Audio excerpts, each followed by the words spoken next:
कोशिश करो। कुर्सी इख्तिदार पर बैठने वाले ज्यादा ताकत के नशे में चूर मत होना। बड़े बड़े सूरमा इस धरती में आए और चले गए, सबका खात्मा हुआ, और इस धरती के ऊपर आएगा एक बादशाह बड़ा ताकतवर, वो उसका भी खात्मा होगा, दज्जाल का खात्मा होगा। आज तो जदीद साइंस का इस्तेमाल हम करते हैं और तुम करते हो, दुनिया के लोग करते हैं, तो अपने आप को कहते हैं कि हमसे बड़ा कोई नहीं है, क्योंकि मॉडर्न साइंस हमारे पास है, टेक्नोलॉजी हमारे पास। तुमसे भी बड़ा साइंस टेक्नोलॉजी, मौजूदा टेक्नोलॉजी से बढ़कर लेजर साइंस का जमाना आएगा, जिसको ये दज्जाल इस्तेमाल करेगा।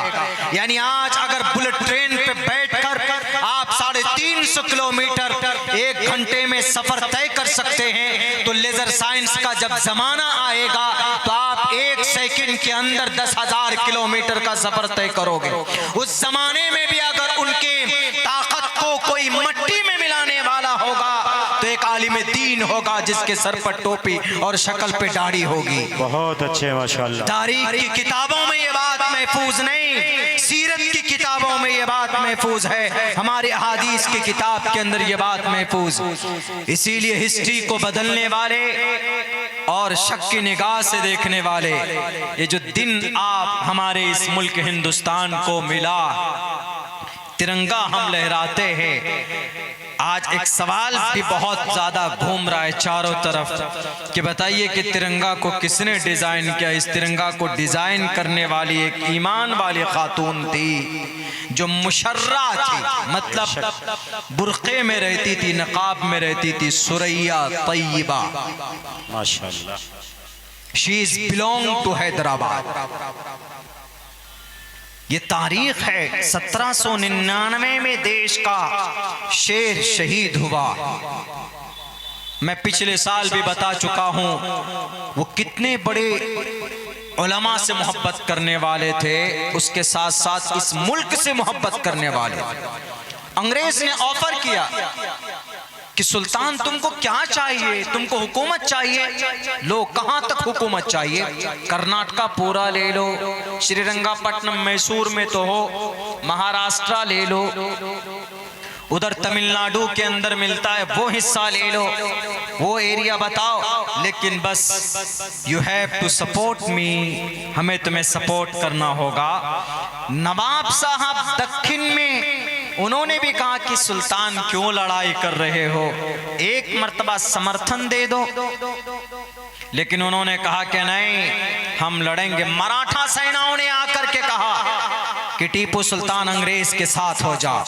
मराठा सेना जिन्होंने टीपू सुल्तान को बदनाम करने की कोशिश की, उनके इलाके में घुसकर मंदिर को तोड़ा, यही टीपू सुल्तान था जो खड़े होकर के उस मंदिर की मरम्मत कराई। कहा कि नहीं मैं राजा हूं और मेरे हिंदू भाइयों के अकीदे के हिसाब से, उनके आस्था के हिसाब से मंदिर उनकी पवित्र स्थल है, तो इसीलिए मैं एक बादशाह होने के नाते मेरी जिम्मेदारी बनती है कि भाई मैं उनकी मदद करूं। टीपू सुल्तान ने खड़े होकर के कहा कि इस मंदिर की मरम्मत की जाए। टीपू सुल्तान पर खामखा की बातें और इल्जाम लगाते, उनकी शक्लें और तस्वीरें बिगाड़ते। उन्होंने ये कहा कि मराठा सेनाओं से ये कहा, याद रखो मराठा सेना, मैं कभी भी शत्रु के खिलाफ बैठने वाला नहीं, शत्रु के खिलाफ लड़ना हमारा फरीजा है। याद करो उस वक्त को जब महाभारत के मैदान में श्री कृष्ण जी ने यही कहा था, अर्जुन को कहा था कि नहीं कहा था, कुतस्तवा कश्मलिदम विश्मे समुपस्थितम अनार्य जुष्टम कीर्ति कर्म जुनः। श्रीमद् भगवद गीता पहले अध्याय का 40वां श्लोक और श्रीमद् भगवद गीता दूसरे अध्याय का पहला श्लोक, यानी पहले अध्याय का सबसे आखिरी श्लोक मंत्रा और दूसरे अध्याय की शुरुआत के जो मंत्र हैं वो इसी टॉपिक के ऊपर है। श्री कृष्ण जी ने श्री अर्जुन को कहा, हे अर्जुन, किलेबियम्मास्मकमः शुद्रो हृदय दौर्बल्यम कुतस्तवा कश्मलिदम विस्मे समुपस्थितम स्वर्गम कीर्ति कर्म जुनः। तुम शत्रु के खिलाफ नहीं लड़ रहे, क्यों बैठ गए हो? अगर शत्रु तुम्हारे सामने में आए तो उनका मुकाबला करो, अगर दुश्मन तुम्हारे सामने में आए तो उनका मुकाबला करो। दुश्मन का कोई धर्म नहीं होता, दुश्मन का कोई अकीदा नहीं होता। दुश्मन अगर नुकसान पहुंचाने पर आए, वो न हिंदू होता है न मुसलमान होता है, शत्रु शत्रु होता। कोई आतंकवाद कोई धर्म लेकर नहीं आता। अगर वह इंसानों की जान की कीमत उसके, उनकी अहमियत उसके अंदर नहीं है, तो फिर वह इंसान नहीं है, इंसानियत उसके अंदर नहीं, बल्कि उनका मुकाबला करो।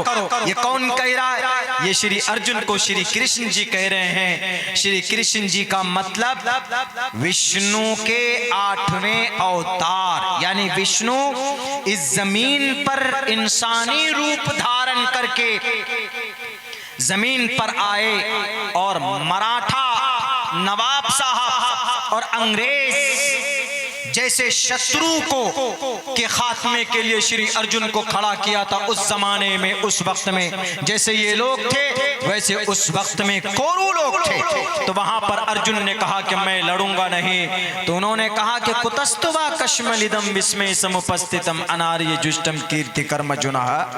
कि अर्जुन, क्या तुमने स्वर्ग जाने का फैसला कर लिया? या बुज़दिली ने नपुंसक मत बनो, ये लफ्ज है, नपुंसक मत बनो, बल्कि शुद्रो हृदय दौर्बल्यम, अपनी बाजुओं में ताकत पैदा करो, तलवार उठाओ और मैदान में जितने भी कौरव सामने आए उनका मुकाबला करो। भूल जाओ कि वो तुम्हारे चचा, भूल जाओ कि वो तुम्हारे गुरु हैं, भूल जाओ कि वो तुम्हारे फूफा जी, भूल जाओ कि वो तुम्हारे गुरु हैं। इस वक्त वो गुरु नहीं है, वो सबके सब शत्रु हैं, शत्रु यानी दुश्मन है। यही जवाब दिया था श्रीरंगापट्टनम मैसूर की धरती पर वहां के मराठा सेनाओं को और वहां के अंग्रेजों को, नवाब साहब को, और समंदर के पानियों से भी कहा था कि समंदर के पानी, अगर तेरे अंदर भी कोई, अगर तू भी मुकाबला करना चाहता है टीपू सुल्तान से, तो आ तू भी, फेंक तो अपने समंदर से मौजों को। ये टीपू सुल्तान का वो सीना है जो अपने इस देश को बचाने के लिए अपना सीना तान कर खड़ा होगा। लाओ ऐसे जुमले, किसी माँ ने ऐसा बच्चा नहीं जना है भारत की धरती पर, ऐसा मुजाहिद जो टीपू सुल्तान जैसे अल्फाज अगर किसी के हो तारीख के अंदर तो पेश करो। किस लिए? इस देश को आजाद कराने के लिए। 1799 में उनकी ये जुमले और उनकी ये मेहनत और उनकी ये कुर्बानी थी। तब उनकी कुर्बानी से भी 15 अगस्त 1947 को जाकर हमारा देश आजाद हुआ।